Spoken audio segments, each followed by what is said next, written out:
All right, let's get started and let's get over when we can. So, just to touch on a quick review, most of last week, we finished up our building survey reviews. We walked through the high school and the freshman campus, walked through a lot of the district's kind of administrative support, transportation kind of facilities, and reviewed a number of those. So that was kind of our big to-do last time in order to get through those and get those all accomplished. Kind of the grand takeaway from those is you can walk into a building like this that is more or less kind of our newest building, 8 or 9 years old, and you can see that from a facilities department, they do a really good job of taking care of our facilities. And in the same respect, you can see how some of our district facilities have been reused really well, as far as a building that was scheduled to be torn down at the high school campus that got repurposed over as a facilities department, and frankly would have just been absolutely lost to square footage. So there's a lot of really nice elements in the district that we talked about. The other item we talked about was just our available land. District-owned property beyond kind of the green spaces that we really already have developed are relatively limited. We own a whole lot of dirt that goes down the hill on the backside of the high school and the freshman campus that really, at this point, isn't a buildable, usable piece of property that, frankly, facilities just tries to mow and keep up with kind of the potential wildfire obligations that they have.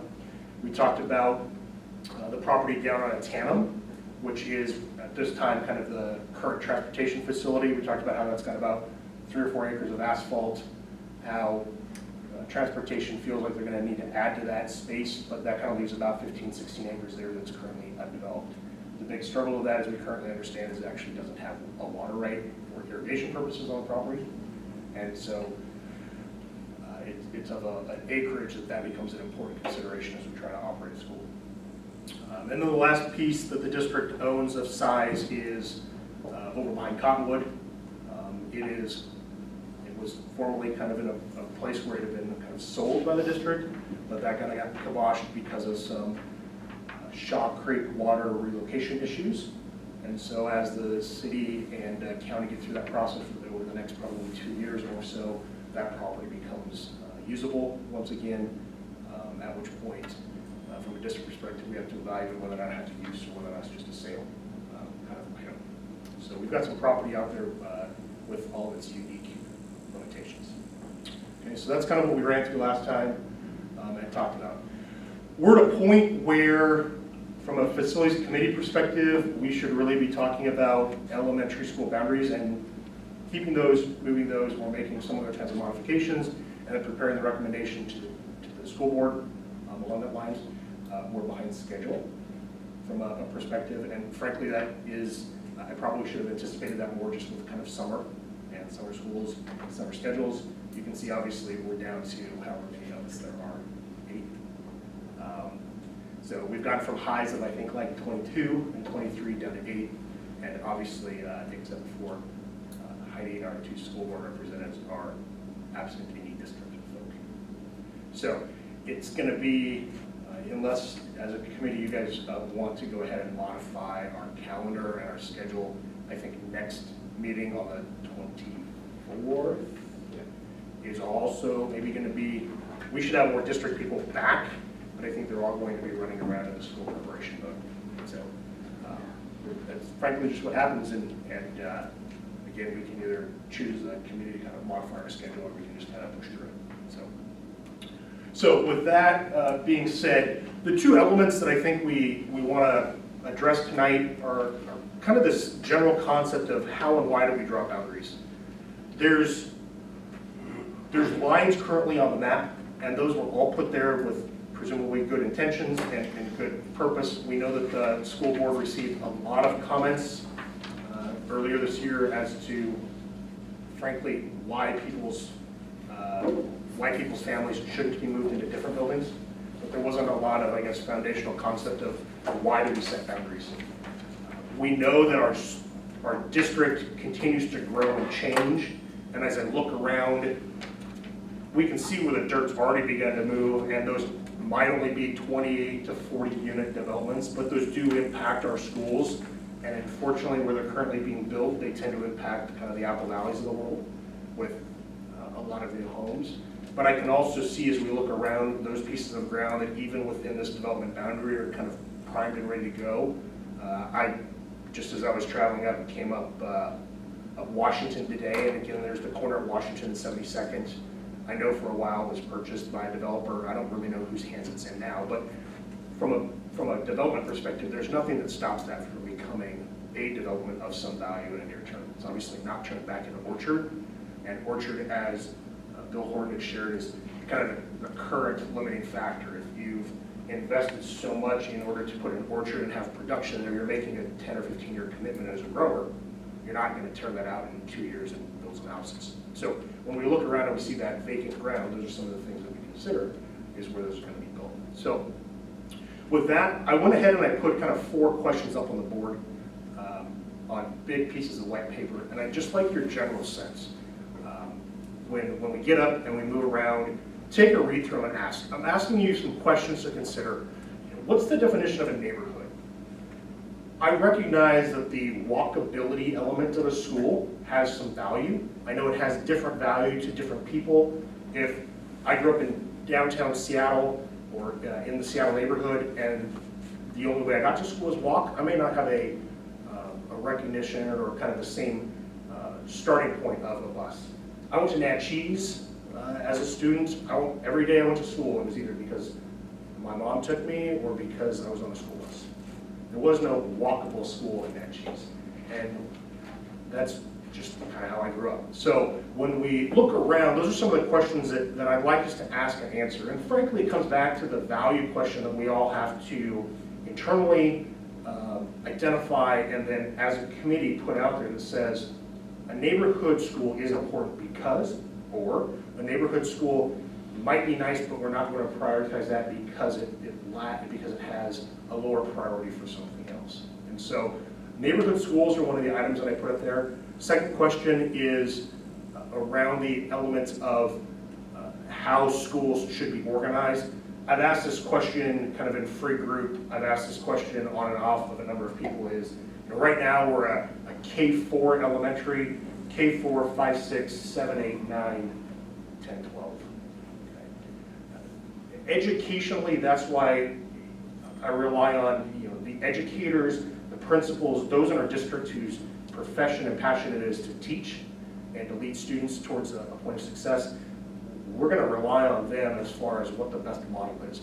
But in the same respect, it is to me a different model that has been kind of commonplace out there. And so I'm just trying to get a sense generally with the question of what did your school look like? How many buildings did you go to as a question? And then the third kind of topic that's up there is just this exceptions to boundary conversations. So we have a lot of reasons people go to schools. Whether or not we move boundaries, it's going to affect some families. The question becomes whether there's reasonable exceptions to that. Last week, the document that you took home, it was a light touch kind of on the transition philosophy. It started with much more of a conclusionary, hey, we did a bunch of work, we're only going to give you a little bit of information, and here's how we think you should. Here's how the facilities committee or the citizens group out of Mercer Island felt like the school district should modify some of the transition planning. And again, just some concepts that I wanted to get out there for you to consider as we think about how our buildings are going to go around. So those are the quick topics that are up. Again, 4 pieces of paper. Hopefully take us 10 or 15 minutes to kind of write up our quick comments. If you have any questions or you think I've missed a question that should be on a piece of white paper, let me know. But let's circulate.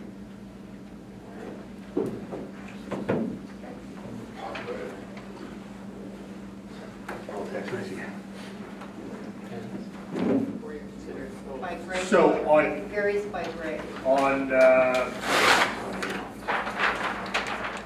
6 lines up from the bottom.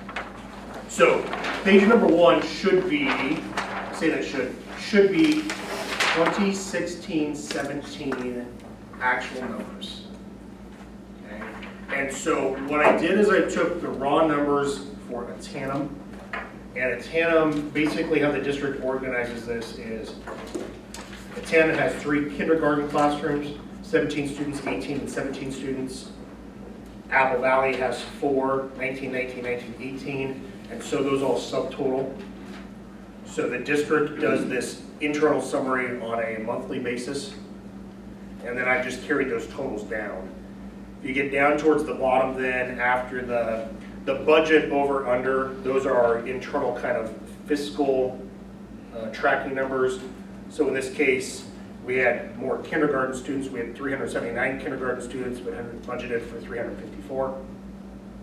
This doesn't have necessarily any direct impact on teacher overload pay by any means. The WVEA agreement then is the agreement of how many students per grade. So in this case, kindergarten is 21 students.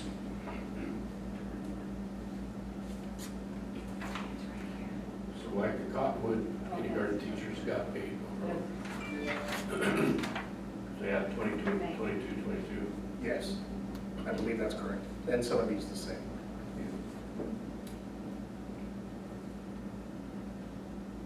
But, you know, comparatively, I don't want Mountain View to be the point of all this, but, you know, you've got 12 students in 2 classrooms. So it's just part of the balance. Is it reasonable for a district to always want to have more than one? Heidi, I'm asking you this question. Oh, I'm sorry. Sorry. Is it preferred that a district always has at least 2 of any grade level in their class? I mean, as Mountain View, is that an argument? Would you rather have 2 first grade or 2 kindergarten teachers than? Any three. Okay, because that's just part The of. teachers would prefer that, just that teaming aspect. Okay. And I think as a parent too, having possibilities. But it doesn't mean it has to be. I mean, numbers also should drive that. But as a district, those decisions obviously kind of come into this overall value judgment. So on the total then, I just carry over SC are SPED classrooms, I believe. Self-contained classrooms. Preschool then, I believe, is just standalone preschool, that we're limited to a tandem. Your total students should total over per building. Your in-classroom use then should just be a count of the number of classrooms being used in that K through 4 breakdown. And then just for interest, I went and I ran a blue line card called targeted classrooms, and all I did at that is I took the total number of students and I divided it by the agreement number, such that we'd have a concept of how kind of balanced, and in some respects kind of either how overloaded or how much potential free space we actually had. We go back down to the bottom then, available student spaces, that's a district-wide number. And I take that just with a grain of salt because there's obviously kids move around. There's got to be some flexibility. That number can't ever be 0. Also, just for a number purpose, when you're calculating the 4 kindergarten classes at White Hollow, there's really only 3. One was the early intervention kindergarten class that occurred in January, and that was just an exception, a one-time. That's like your development. No, it was for any family who did not have an opportunity or were not participating in a preschool, and it was a grant that Dr. Finch received, so it just happened from January through the end of the school year. So 19 of those kids are not enrolled in White Hollow for the upcoming school year. Where were they enrolled? Whatever their home schools were. Some of them could go into it at White Hollow. I don't know the breakdown of where they went, but they're in the district, correct? Well, no, there was an Anchi's kid in there, so I'm not sure what he's doing. And then also, you know, some of those are the PAL kids, so they would be responsible to a home school as well. But at least that kinder number. 2 of the classrooms for White Hollow in the 3rd grade, 1 in the 3rd, 1 in the 4th, those are PAL classrooms, correct?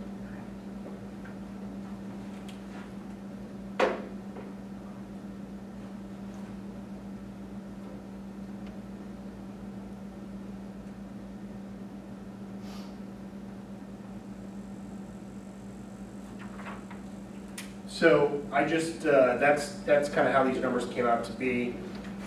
The student budget numbers then is the July kind of budget number that had been provided. At that point, it was just kind of a copy down of another 381 kindergartners. I don't know how those numbers are currently holding.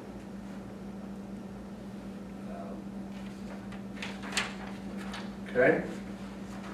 So that's a quick summary, and I'll take you through just the other 3 pages then. I just tried to model it out, a 17-18 kind of enrollment number if we were K4, a 2017-2018 number if we were K5, and then a 2017-2018 if we were K6. Now, the kids obviously don't fit in the buildings when you get to that point, but I wanted to just kind of start to lay that out for a concept as you noted. And Dave, I'm sorry, I should have done a K3, and I didn't do a K3 model. So I'll make a note to go back and do a quick K3 model.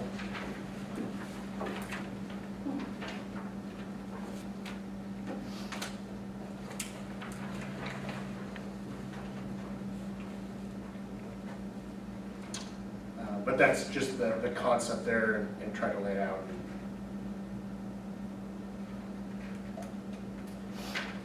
The majority of those numbers are much higher than what's reported on that for what's currently enrolled too, so. Okay. And your numbers are a couple days or a week old. There were, yeah. 720. So, but, yeah, a couple weeks. 1799. That's what she shows the total.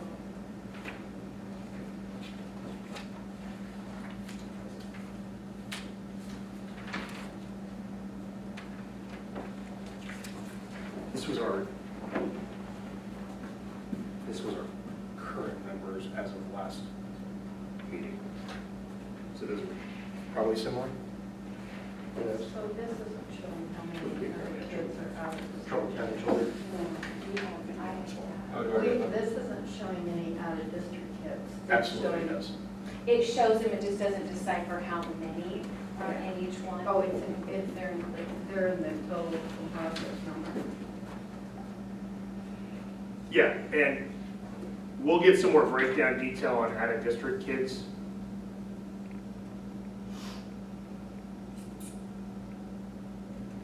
But there aren't, one of the,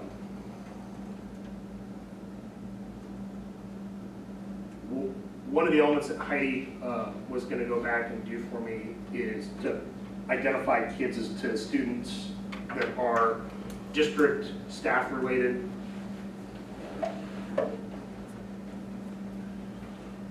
Versus those that aren't. So we'll get that number revised or provided. I'm pretty sure that the school board has provided that information, The breakdown. because I specifically asked that question when we were going through the community forum process. Okay. Pretty sure that that was provided to us. So you shouldn't have to repeat that. No, but seriously, I'm pretty sure that that's there because I know I asked that. Was answered right. So just back to the question. Any other questions that you believe should be asked or should be considered as we start to talk about how we define our school boundaries? Well, I think what is the most effective learning environment, core ed and supplemental balance, how do you deal with that? Because it can't be just based on numbers.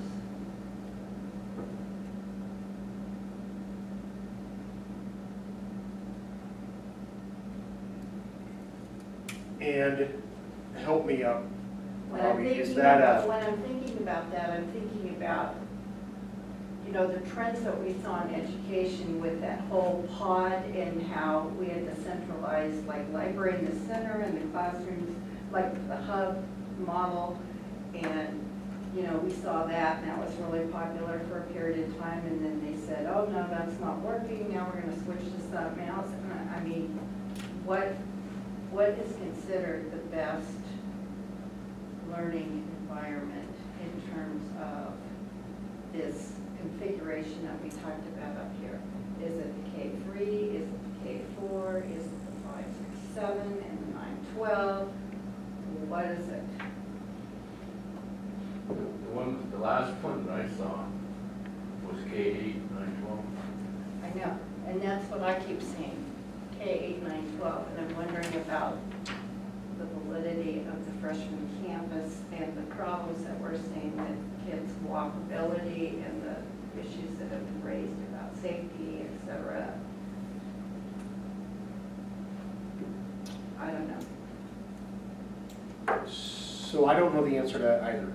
So to whom do we go? Because if we're To ask looking the for questions. available space, that's just what I'm wondering about. You know, if we're talking about the current facilities and where the kids are going to be placed, I think that somehow needs to factor into the discussion. So what is the most effective learning environment for our kiddos?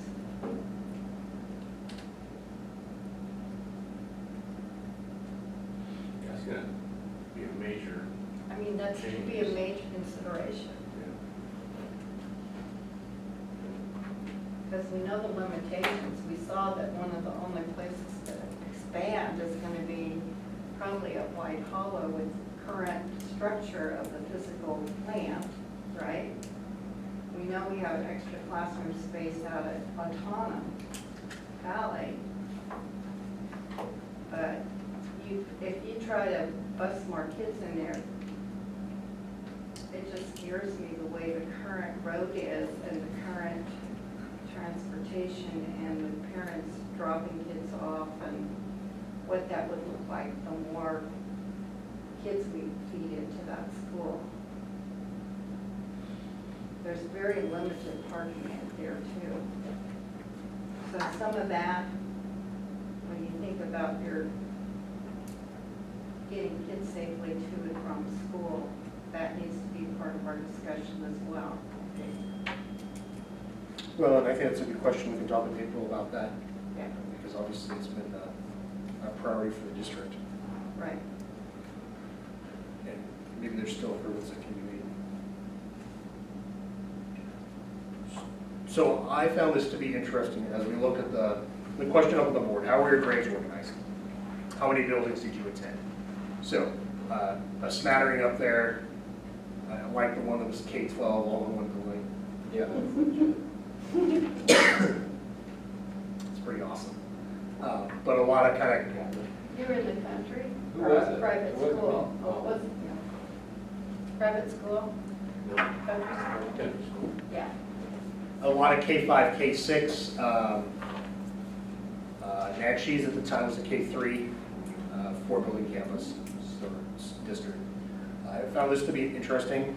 So here's the current Eastmont. Eastmont has a handful of K-4 elementary schools. They have Sterling, which is now a K-7. They have Clovis, which is 5 through 7. They have the junior high, which is 8, 9, and the high school, which is 10, 11, 12. So that's an interesting one there.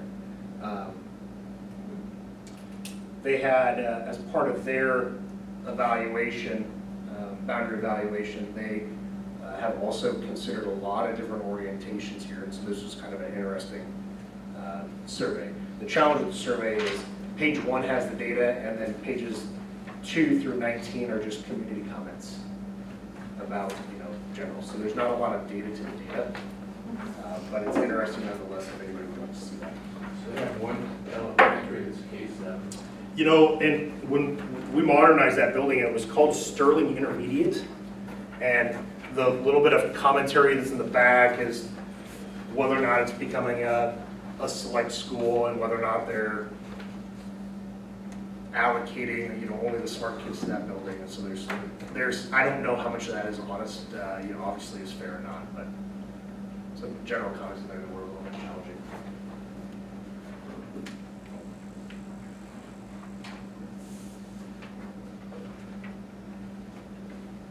Okay, question number 2 then, what makes a school's a neighborhood? And maybe before that, is a neighborhood important to a school? should we focus our West Valley School Districts with some kind of first or dominant priority being a neighborhood?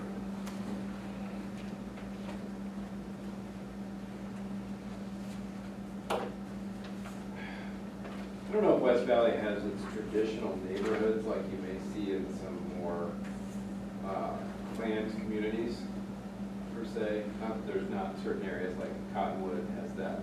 I would agree with that. But I think it's a little bit more disparate in our valley, so I wouldn't consider that a major factor in my opinion. I think you may have some geographical boundaries if you have a major road like Summit View or you know, Huntington or Washington, but other than that, my son is an apple tree, and I wouldn't consider the neighborhood across the street from it to be its own individual distinct thing versus where we're at on the other side of Summit View. So.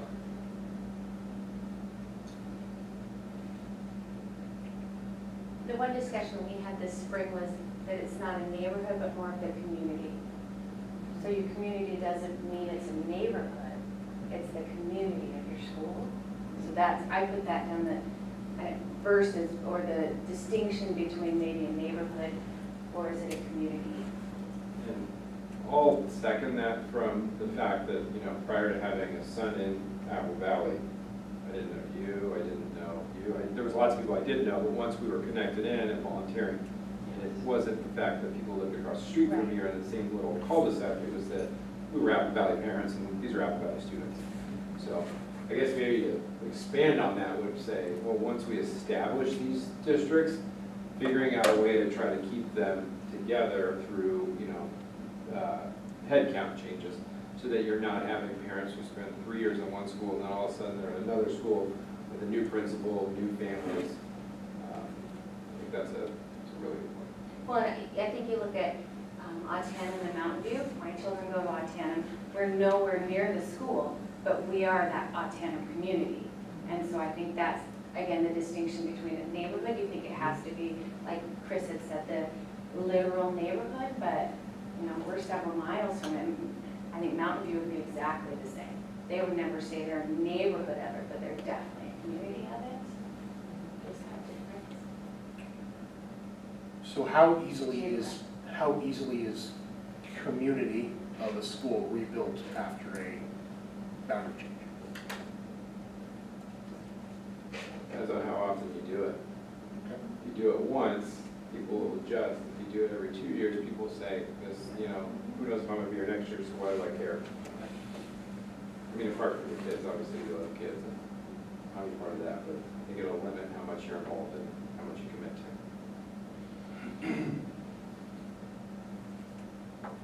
There was a talk, and I'm not sure which school it was, that if we separated, we had a plan last spring on redistricting, and the one school said, you're taking my whole PTA That's right. and moving it to another school.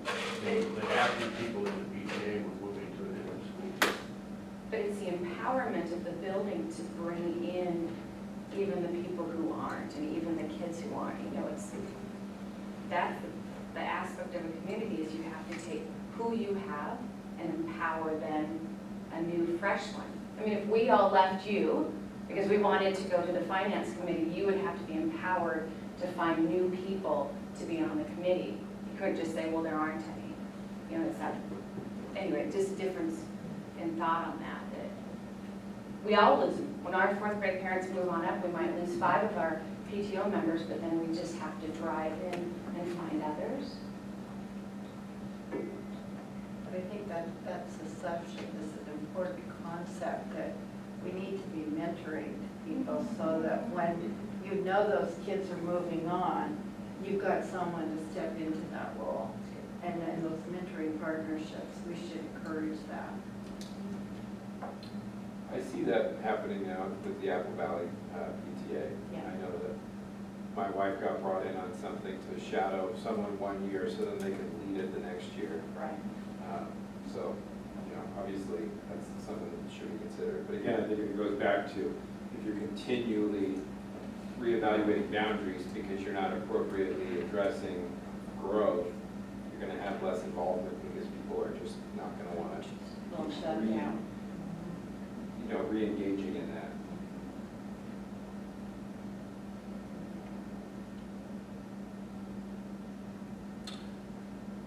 So if we look, so there's I think community is the social aspect, and neighborhood is maybe more the physical construct aspect.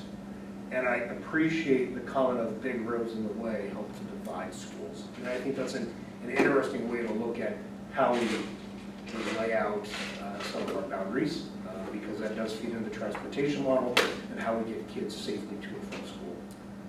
But I think it would be good in the presentation to define those terms as our committee defines the terms, because I like what you said, because I agree wholeheartedly with you that it's a community-based more than a neighborhood-based. But I mean, if we're using your definitions, that makes sense.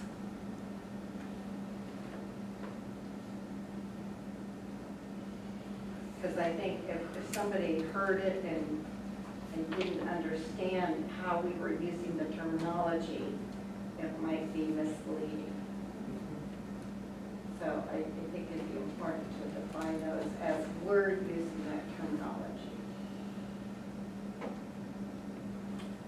So if I come over to my question over here that was about how should new neighborhoods be brought into the district, let me just change that to how should a new development be brought into Yeah. the district?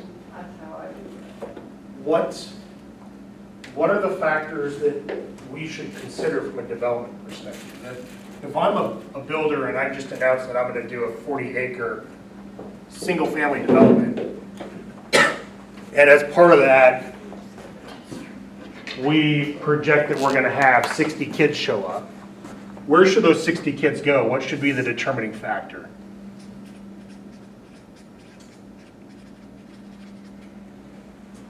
Space. Space availability.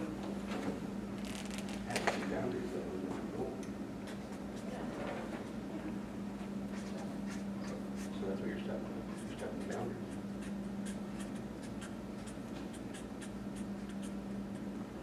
And towards that, then, I mean, you're using the term space and availability, and this last question that I just snuck up is, at some point, it's simple math. We take That's right. the 600 spaces we have in our buildings, we take the 450 kids, and we just spread them out evenly, and we figure out some lines where that somehow makes sense, and that's just what it is what it is. But towards that question, do we start with the rule that just says every building should have equal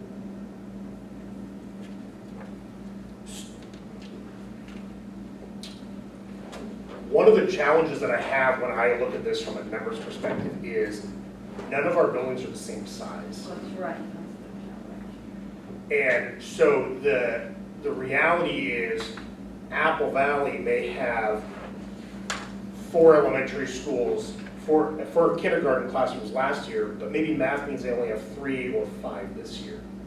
And so one of the challenges that I see in this process is there's not that same, it's not balanced. It's You gave us that right. school enrollment projection sheet. Yes. Did we overlay it against this? I mean, The numbers at the bottom for students 17, 18 should be the same numbers, yes. you did? Yeah. Okay.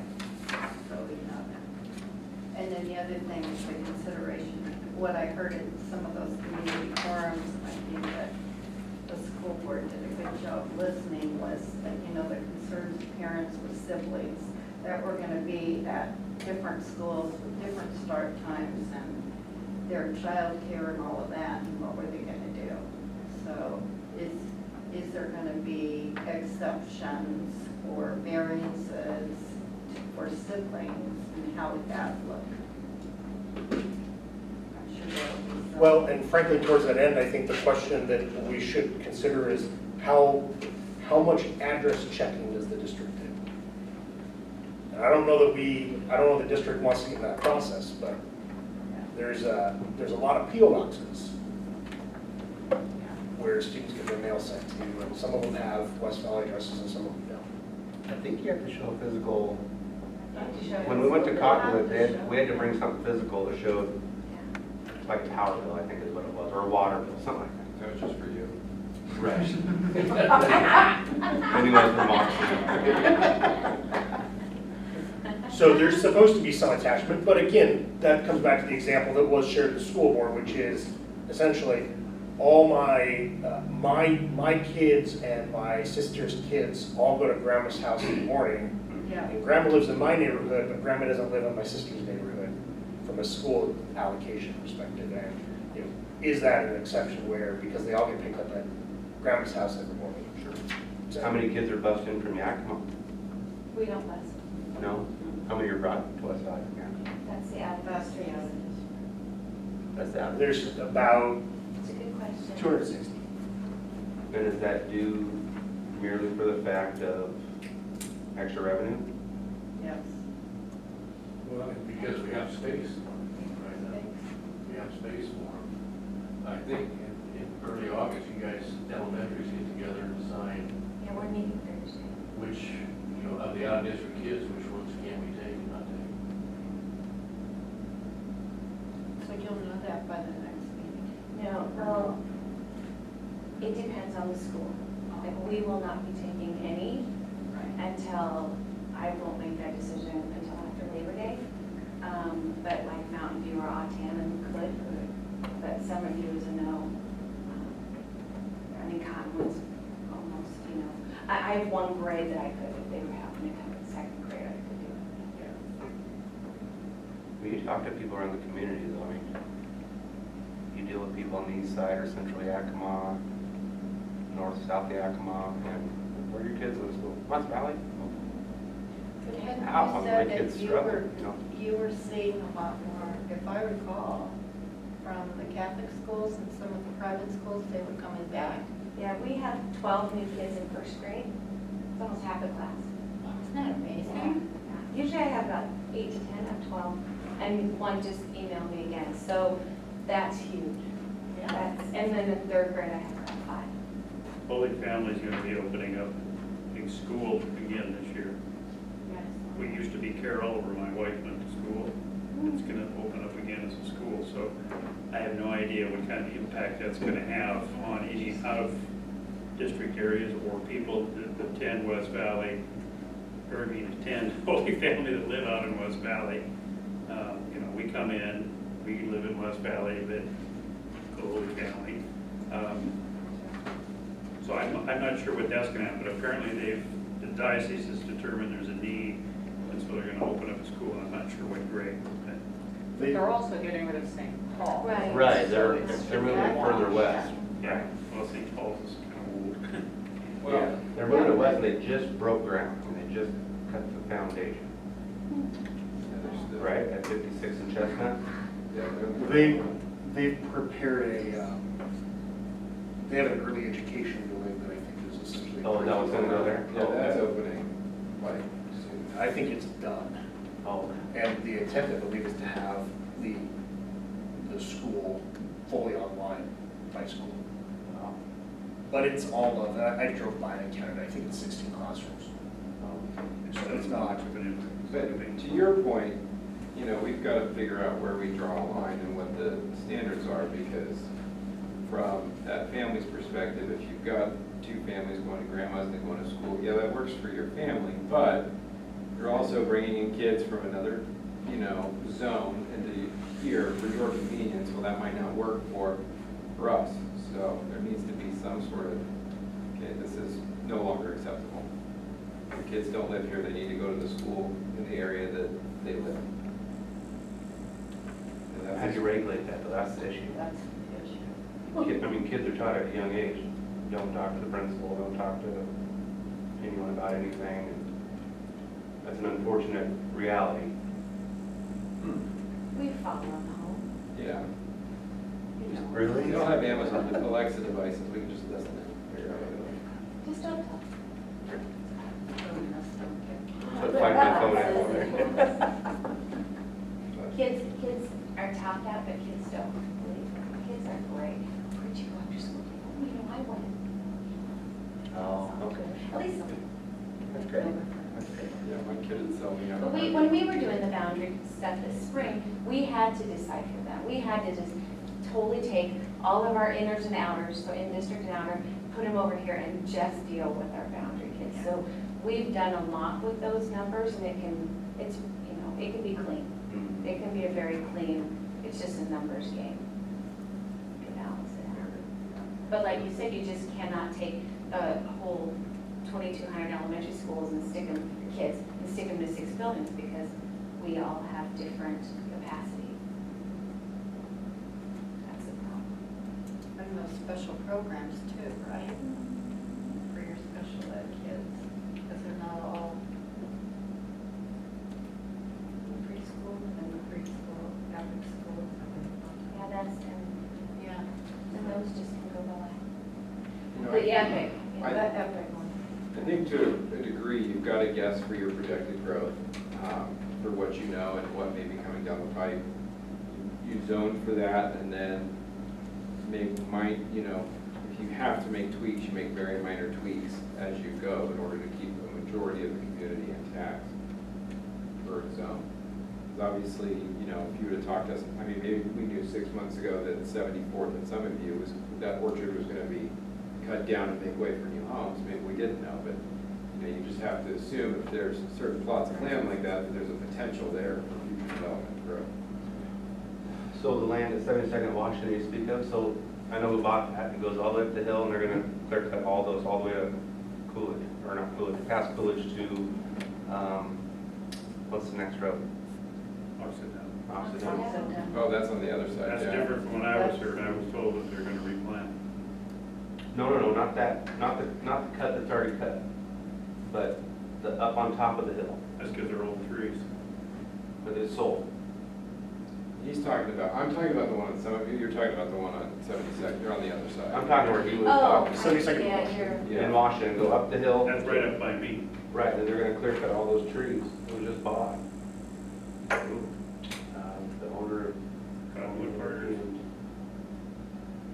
Well, with the price of hops these days, a lot of these guys are pulling off and putting in hop fields instead. For now. More money. Well, yeah, for a year or two, but then when you start dropping 100 more homes, where are they gonna go? Gotta have the infrastructure to support it. Oh, We don't agreed. have the infrastructure there. Oh, there's- We're already, as we heard 2 meetings ago, we're pretty well stretched out sewer-wise. Oh, yeah. Well, We can't go any further west. No, because there's no The main people road. behind me, 1 block behind me, they can't get sewer because they can't get the flow. They're on septic. Yeah. The city won't accept it. Oh, yeah. Look, It's there. gotta be sewer. You can't get your building. You can't get your. all of the stuff in this kind of 72nd neighborhood, that's all, there's a main line that runs to town, there's a main line that runs to Main Washington. drive can only hold so much. The 20-inch sewer line is only rated to hold so much. You just can't keep throwing houses and apartment buildings and stuff in and expect a 20-inch sewer main. At some point, the sewer main reaches its capacity, and that's a consideration they have to look at. And they are looking at that. So we're gonna continue to have some of these infrastructure projects that are gonna continue to provide the resources and capacity for some of these housing developments, and they are gonna grow. And so let's take a look at Apple Valley. If we're gonna go in and we're gonna allocate Apple Valley today, so Apple Valley in its current structure and current limitation, you can either plan for a 3-track building, or you can plan for a 2-track building. And those are really the only choices, because there is not sufficient space in Apple Valley to have a 4-track building. You can't find 20 classrooms in a K-4 orientation. Okay? So your choices are to go to a K-3, at which point you can have 4 full classrooms per grade. Or you go to a K-5 model, at which point you're down to 2 tracks, presumably, in order to fit. Because that would require 12 classrooms plus self-contained spaces. Or you potentially could fit a K-6 2-track in there, which is going to require you to have about 15 classrooms plus specific spaces, special use spaces. So you can do that from a district perspective. The balance just comes back to, and again, I think this is where the educators, not just those of us that have joined us tonight, but everyone needs to come back to this concept and say, what's the educational philosophy? Do we want to be a K-3 district? Do we want to be a K-8 district? What's the mentality there? And I don't know the answer to that. That's where we rely upon the people that have experience or the professionals that we can gain their views from. Which two schools was it that we had a determination several meetings back could be expanded out? It was Cottonwood and White Hollow, is that correct? Okay, so how much space do you think we could accommodate or gain through an expansion of those two schools, try to redistribute? Well, if you That was from a building perspective. if you added to White Hollow, I think, let's just loosely say you could probably add 6 classrooms That's about it. to the one, I believe, existing wing, the planned wing. So that's 120 kids, Okay, that's one school. one school. That's White Hollow? Yes. Okay, on Cottonwood. I didn't understand the growth options on Cottonwood. I think there's also. I thought there was two that had some growth potential. Cottonwood is right, but build off, off the hallway. It's a rectangle.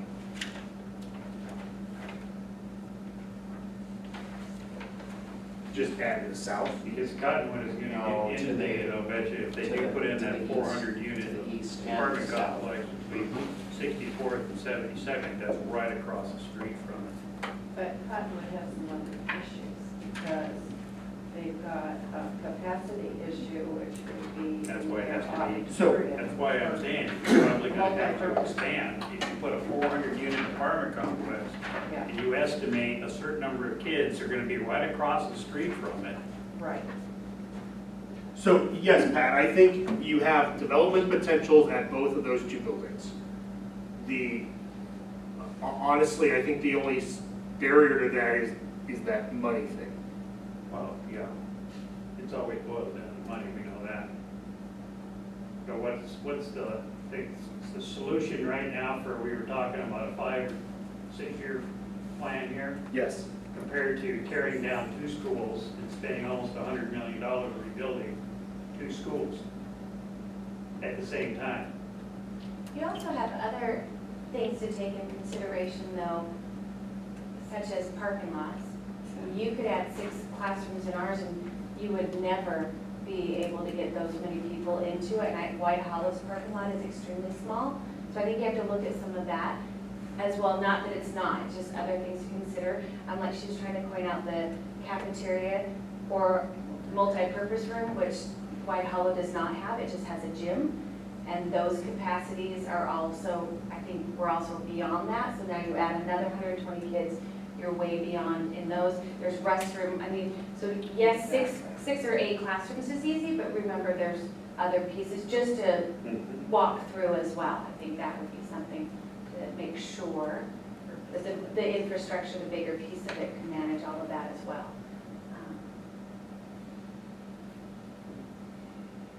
But it doesn't need to be 100 million. That's- Yeah, your elementary number of that was about 50. It's Yeah, they're still about 24 apiece. Yeah, heck of a lot of money. Oh, for sure. Especially when you're still paying on the bonds, you still got another 9 years to go. Those 2 elementaries are gonna be 500, 550 student elementaries, yes. compared to what are they now, about 345. Three something. I think They were built for two something. 330, They were at 340. 345. So we're adding, And if you're looking at that, you also should be looking at the fact of increasing, if you're still contemplating in the future, it should be up to an 800 student. Your growth is gonna be out in that area, and again, you're gonna run into the infrastructure problem. You can't go further out, because you're not gonna have the sewage and the water facilities there, so you're getting really close. Some of you is really close to the edge of, you ain't gonna be able to go any further west, because now you're gonna put in pump stations. So, And the county supersedes the city. that's right. So, if you're talking, if we eventually have to talk building new schools, we have to make them large enough for not 10 years or 15 years, they need to be calculated out 25 to 30 year projected. You gotta spend money, spend it wisely, don't spend it like I'm sorry, I'm the new guy here. Like they did in the past, they only short term, and we have the situation we have now. Well, Pat, I don't think that's necessarily accurate. You right now are sitting in a classroom that the district, as I understand it, made a decision during construction to spend general fund dollars in order to add to this high school. So they, at the point of construction, spent, I think, a couple of million additional dollars in order to add these six classrooms that are at the end of the hallway. If they hadn't made that decision at the time, we wouldn't be sitting here because everything would be in simply smaller square footage. So I think the district, we're definitely out of balance. There's areas of our district. And we're talking 10 years ago, when Absolutely. a lot of these schools built 50 years ago. Mhm. They couldn't project out, okay? They, 10 years ago, we could project out that we probably was a good idea to add a little more to this building. But the schools that you're talking about, most of these elementary schools are 40 and 50, 60 years old. Absolutely. So what I'm saying is you need to, based on what we've seen, the way the growth is in here, if we have to move forward with new buildings, we're gonna have to think 40, 50 years down the line, not 10 or 15 years. And part of the reason we are where we are is because they tried to pass they tried to pass the high school for a long time before it was successful. They tried to pass elementary schools in, I believe, 2007, 2013, 2017, or some faster in there. And so the efforts were made by the district to try to get a replacement on some of these older buildings a long time ago. It just unfortunately wasn't successful at the time. So we are where we are because of, obviously, all the things that have come before us. Correct. So, But what I'm saying is we need to think more in the future to push further out. I think they're doing. I mean, if you look at the Apple Valley and Summit View head counts, they were expanding those schools by 200 people apiece. So that's 60+%. I mean, that's a pretty big number. And that's just one phase of it. I mean, I don't know the logistics of trying to get 800 or 1,000 elementary school kids in and out of one building, but it seems like it might be a nightmare. I mean, I don't know. You know, you do these two schools, and then down the road you're expanding on either a TANF if there's growth out there, or, you know, I guess Mountain View if there's growth out there. So I don't think there's a one trigger solution that fixes the problem in the next 50 years. No. You're just not understanding what I'm saying.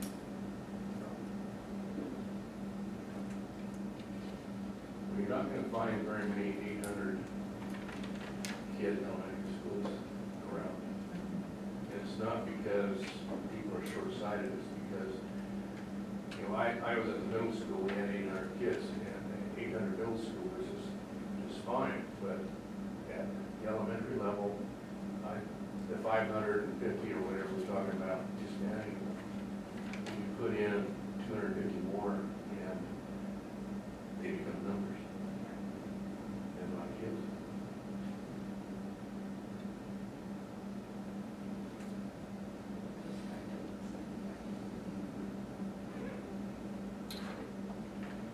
okay, any other questions? So I heard allocate the students as best we can, make sure to leave some available expansion space at every school.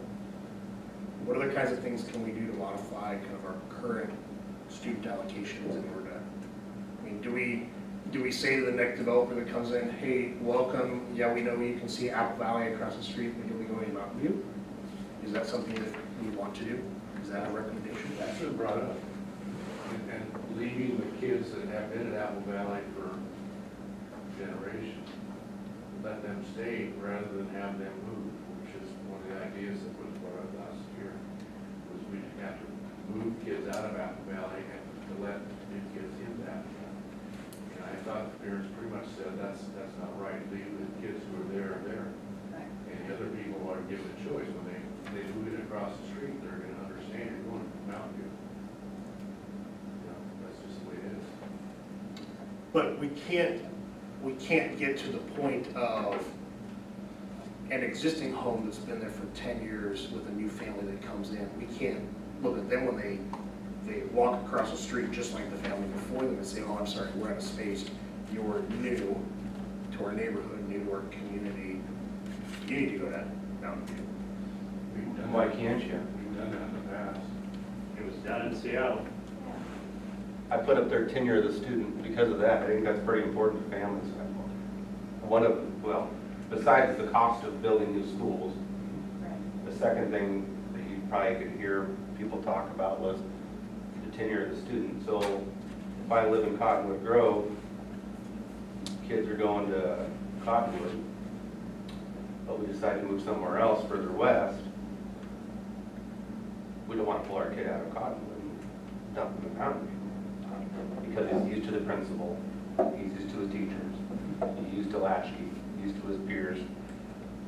It's pretty disruptive to a kiddo.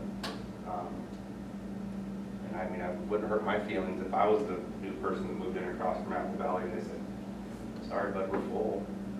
Mountain View's the next one out, go ahead. I'd say, okay, cool, no problem. Because then you're establishing your child in that school and you're probably going to maintain them there as it is. So you don't think that, so again, I just want to make sure I'm talking about, or hearing Sure. the same thing. So the way that I heard Ryan's question first was brand new development, not existing home, but brand new development, thinking of the one that's north of some of you that's being constructed right now, west of 88, that new development goes to new school. Not, hey, I live in the neighborhood that's just west of Apple Valley, that's gone to Apple Valley for my entire life. Right. And that kid, that family that's a brand new family, they're gonna go to Apple Valley, not them new to the district and they're gonna go to wherever we have space available. You're talking about the brand new housing development situation, correct? I was talking about the 10-year-old home that he talked about. He said 10-year-old home, family moves in across the street, Uh-huh. and then you let him know, no, you gotta go The somewhere. family across the street from, that has always historically been in that neighborhood, that's gone to Apple Valley. No. So a house sells across the street on Yes. 88. New family moves in, buys the house. Right. And then they come across the street and you say, Apple Valley's full, go out to Mountain View. Okay. So then my question is then at what expense? And I'm not saying that I agree or not.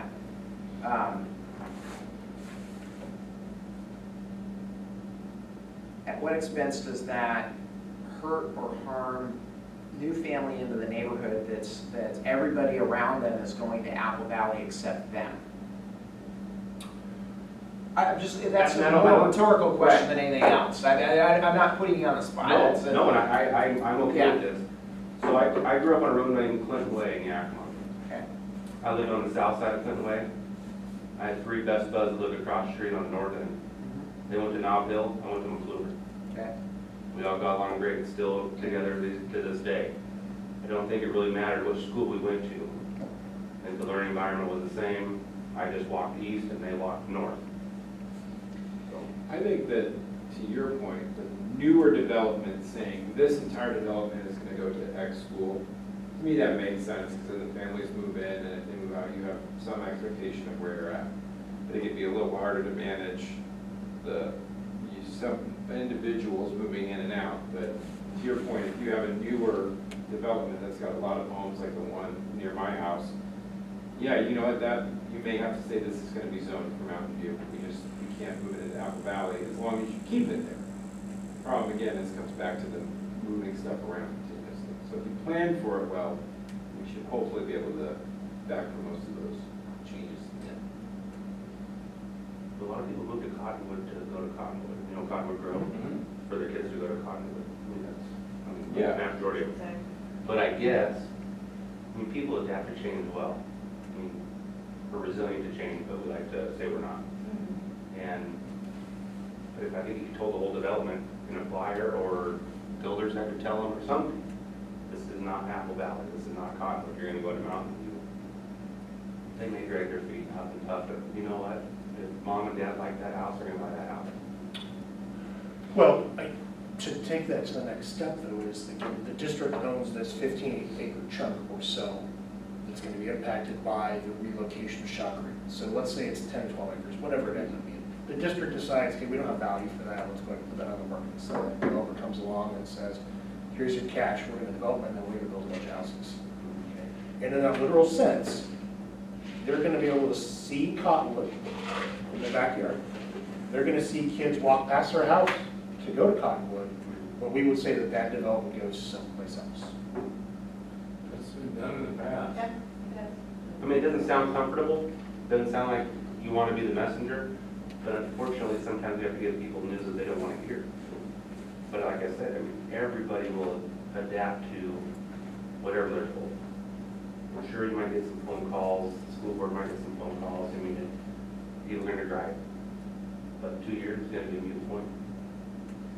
I don't have a problem with it on newer developments. I think it's individuals, like if a family moves, if they move further out west, and they're like, well, we want to keep our kids in Cottonwood. Well, sorry, you moved yourself out to way past Untied, you're going to Mountain View now. Like, I think that's fine, but I think trying to individually keep people around or move by house basis, I don't think that would work. But I do agree with you. New development comes in and you just don't, sorry, this is, you're going to Mountain View because this is where we've got space. And the development knows that, then they'll be fine. It's not attractive, it's ugly, but I mean, if that's what you have to do, you have to do. It didn't kill me because when my parents moved, I went through one grade school and then we moved and I just moved to a different grade school because we moved to a different area. It's been the same school district, but moved to a different area and it was, no, you can no longer stay where I was at, you have to go to this school. So I went K through 4 to one school and then 5 and 6 to a different one. Didn't kill me. When you have all those friends, when you get junior high, you have friends from those. They're all gonna be there at the same place. We had so many kids, we couldn't keep track of who was who anymore. The other thing that we brought up a little bit is developers, whoever's selling these homes needs to know from the school district where those kids are going to school. They can't assume that if it's close to Cottonwood, they're going to go to Cottonwood. And developers need to know that. We've ran through that in the past where people are obviously living in Yakima wanting to come to West Valley. And I said, no, you can't. The bus goes right by our house. Yeah, the bus goes by your house, but you're in Yakima and you're going to stay in Yakima. But the person who sold me his house told me I could go to West Valley. That's not true. So those people need to understand too. One of the things that, Brian, going back to the question about, what are the other things that you would like to know? This is something that I would like to know that when we were doing the boundary line adjustments and so forth, is that I have a pretty good idea, but I would really like to see over time the elementary attendance area boundaries for the last, I could go back 40 years. And the one elementary school that will be added in that will be Cottonwood because that was later. But the reason why I would like to know that, because I was the one that said, what's that question? What determines the school? I should be careful not to give my opinions on this, but to me, the newer development, sending them to the school that has the capacity to hold, that makes sense to me. But in terms of establishing what should the boundaries be, I think historically where from a geographic standpoint, what school has serviced some of these geographic areas for 20 or 30 years, I think is relevant. I think that, from my perspective, I believe that's relevant. Because the easy thing to do would be to just go on a map and just start drawing the lines and calling it good, off we go. But I do think that the history of the school district's boundaries plays a role, not the role, but a role. Because it comes back to, and again, and then my other thing, but my other thing was proximity to school. Well, again, I'm a West Valley lifer. My elementary school was Apple Valley, but my house was closer to Summit View in the 1980s. So that doesn't necessarily mean that that neighborhood, which I still believe actually goes to Apple Valley. Now, I mean, but if that neighborhood, for instance, has been going to Apple Valley for 40 years, it's going to be hard to change that because that's part of the fabric of that. I mean, that's maybe not the closest school, but that's part of the fabric of that neighborhood. So I think we have to, at least it's just a piece of that. So one of the things that I would like to know, I'm kind of that maps guy, because when we were doing the boundary line adjustment, I had that all out. Yeah. And I study those things and really trying to get into that. I think it's an important, piece, but it's not a determining piece. It's just, that would be helpful, hopefully, in our deliberations. Because the other thing that newer development, like Wellington, for instance, I feel for those people where, okay, they were the last ones to move, but now they're the first ones. That's not right either. And I'm not saying that we're not necessarily going to shift those, but that's where the historical map piece comes in. Where did Wellington go? Well, Wellington is at Summit View now, but it was somewhere else before, and that I don't know where. But under the what was proposed by administration, they were going to be moved again, and so I don't have a particular answer for that. But if I had the historic way that we move things around, I'm not saying that is or isn't. I just would want to know that information. I want to know my hope is that we have as much of that in there when we come back to the school, or when we go back to the school board, to try to take. I mean, you're not going to be able to forecast every single concern that's going to get hit at us, and we're not going to make 100% of the people happy. And I get that going in, and I'm okay with that. But if we can try to forecast most of the concerns that are coming out, I think we're ahead. And the thing that I think Dave and I can offer to you is I have a pretty good idea of what the school board members are going to ask this committee. You already know that. Well, I mean, but I have, no, I mean, and you guys are already talking about those things. You're doing that, so I'm not, we're already on the right track with that. But anyway, that was something that's been on my mind. The history of the West Valley School District boundaries. What if he's got that? Oh, I'm sure we've got it in the district office somewhere. Yeah, you can find the ones from, was it 99 when they did that other online, and Deb Chronister apparently has. Yeah. When we put Cottonwood in, Norm Gray was the assistant soup, and it was his job to figure out how to build Cottonwood.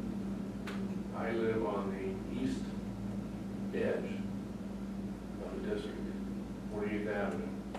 My kids drove past White Hollow to Cottonwood. My friends lived up on Inglewood, and they could see Apple Valley. Yeah. And they went to Cottonwood. Cottonwood They took pieces. It was a very much of a commuter school. It fed into one. And it was just, they took neighborhoods and put them in Cottonwood. Right. Was Cottonwood Grove there at the time? No. No, oh, that's Cottonwood Grove is only, it's new, like, since 2000. But when you look historically, there were some mistakes made historically too. Yeah, sure. And that's not, absolutely, and that's not to say that it's just, but, It wasn't a mistake at the time, it's how life has transitioned since then that, because I would also say in the historical piece, White Hollow is a walking school. I don't know when that occurred, and we've talked about that too. Pro or con, does that make it better that it's just secluded to a walking area? What would happen if it was a busing, and would that, but then numbers wise, I don't know if that would help. That's a question I would pose to, is there an alteration that could be done to reconfigure that as a busing? I think if I had something else, I guess right here too, I know transportation does drive some of these decisions, and I'd like to wonder about, again, not a pro or con or agree or disagree, but looking at other factors than just a bus won't drive there, and making sure we're creating the best plan, not based on if a bus will drive there.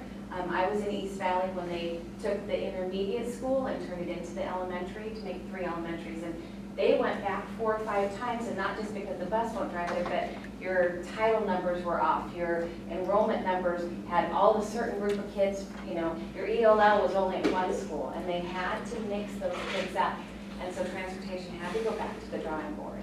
And so making sure that you're getting a lot of different varieties, because yes, transportation is a key component, but that would just be a question of mine.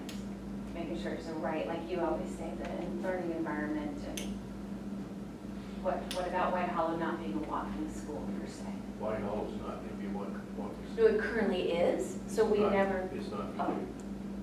this year it's not. Well, no, because they're not busing all White Hollow children, they're only busing PAL.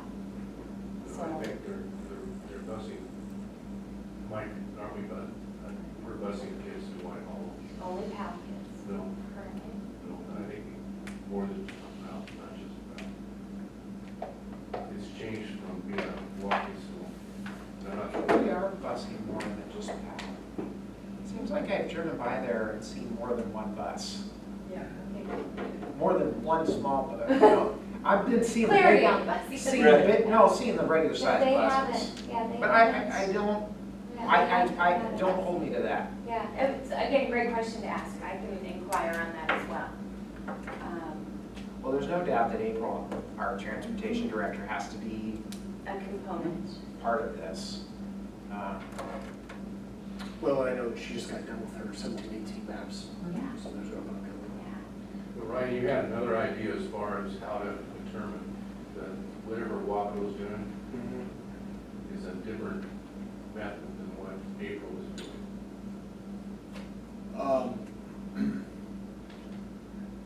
The type of mapping that can be accomplished seems to exist in kind of 2 different related realms.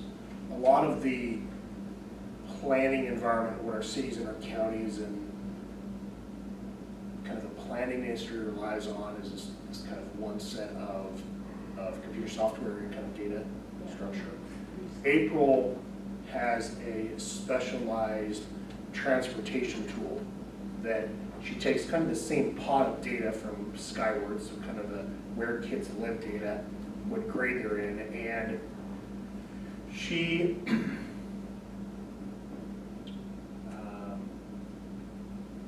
that software helps her find routes based off of school boundaries. So the softwares serve kind of similar purposes, but for kind of different reasons. Hers is really about how do you get a bus down the proper roads in order to efficiently pick up kids, versus where are the kids, how do we segregate them out by grade level, how do we, this concept on neighborhood, again, maybe more appropriately termed development, is if there was this concept that said, well, regardless of where Cottonwood Estates goes, I want all these kids inside this box to always go to the same school. So to start to break that down in a kind of more manageable chunks from an evaluation perspective. So the challenge is I have all the software to do that data management, but I don't do it in any efficiency or any way to do it. And so I was down at Yakima County GIS just asking some questions about how to do some of this better. And they pulled up an example from Wapato where I think as I look at actually, they were trying to figure out the right balance, kind of what Heidi said, between race and ethnicity kind of issues for Wapato to make sure that their two middle schools, I believe, were actually properly balanced. So it was just simply to take that back. And one of the things that I appreciated out of that was the independence from the county. Obviously, they don't have any reasons to do anything but provide the answers that we want and can do that efficiently. And when we start to model a K3, K4, K5, K6 districts, their ability to do that's just easy. So that was the concept that I introduced to the school board and to Dr. Brophy, was kind of to have somebody else take the burden of some of that mapping out there. Again, I think it's just, and back to the comment of us spreading out and looking at how we might modify boundaries. Once we start to add some of these past boundaries and whatnot, there's just efficiencies that they're going to have that we're not going to have in district. We shouldn't necessarily have those skills inside of our district. It's not something we do enough. So we can have that conversation a little bit more as we move forward. And how best to obviously answer these questions and how best to present the data to our community. So, any other questions? Time to go home?